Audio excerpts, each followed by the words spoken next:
السلام علیکم ورحمۃ اللہ وبرکاتہ۔ محترم سامعین و ناظرین، ہم سواگت کرتے ہیں ہمارے چینل مولانا تمیم آفیشیل یوٹیوب چینل پر۔ دوستو، آج کی ویڈیو میں ہم بات کرنے والے ہیں کہ کیا تبلیغ جماعت میں وقت نہ لگانا ختم نبوت کا انکار ہے۔ دوستو، تبلیغ جماعت ایک واحد ایسا راستہ ہے جو ہے کہ دین کے کاموں کو آپ چاہے بچے ہو یا بوڑھے ہو، جس بھی عمر کے آپ ہو، اس دین کے کام کو آپ کر سکتے ہیں۔ دوستو، دین کے کاموں کے کرنے کے بہت سارے شعبے ہیں۔ یہی نہیں ہے کہ تبلیغ جماعت ایک شعبہ ہے، بلکہ مدارس کے اندر بھی آپ کو دین کا کام سکھایا جاتا ہے۔ تبلیغ جماعت کے اندر بھی آپ کو جا کے دین کا کام سکھایا جاتا ہے۔ تو دوستو، تبلیغ جماعت کے اوپر آئے دن دارالعلوم دیوبند کی طرف سے فتوے بھی آتے رہتے ہیں۔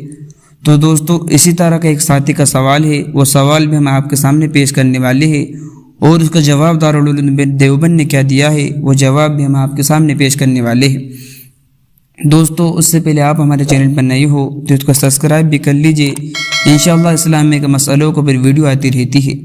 تو دوستو، سب سے پہلے آپ اپنی اسکرین پر بھی وہ سوال دیکھ سکتے ہیں۔ سوال: کیا تبلیغ جماعت میں وقت نہ لگانا ختم نبوت کا انکار ہے؟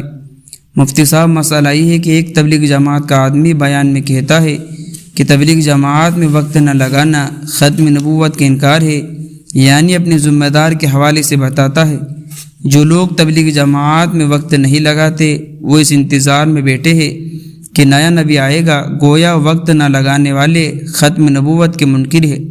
جواب مرحمت فرمائیے۔ تو دوستو، اب آپ کے سامنے ہم دارالعلوم دیوبند کو جواب بھی پیش کر رہے ہیں۔ جواب: بسم اللہ الرحمن الرحیم۔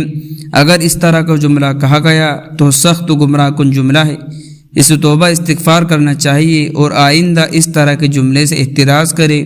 واللہ تعالی عالم۔ دارالفتاء دارالعلوم دیوبند۔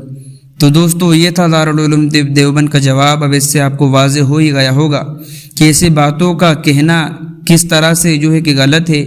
تو دوستو، اس طرح کی باتیں کہنے سے پرہیز کرنا چاہیے اور ہمیں صرف دین کے کاموں میں ہی لگا رہنا چاہیے۔ تو دوستو، ملتے ہیں نیکسٹ ویڈیو میں۔ السلام علیکم۔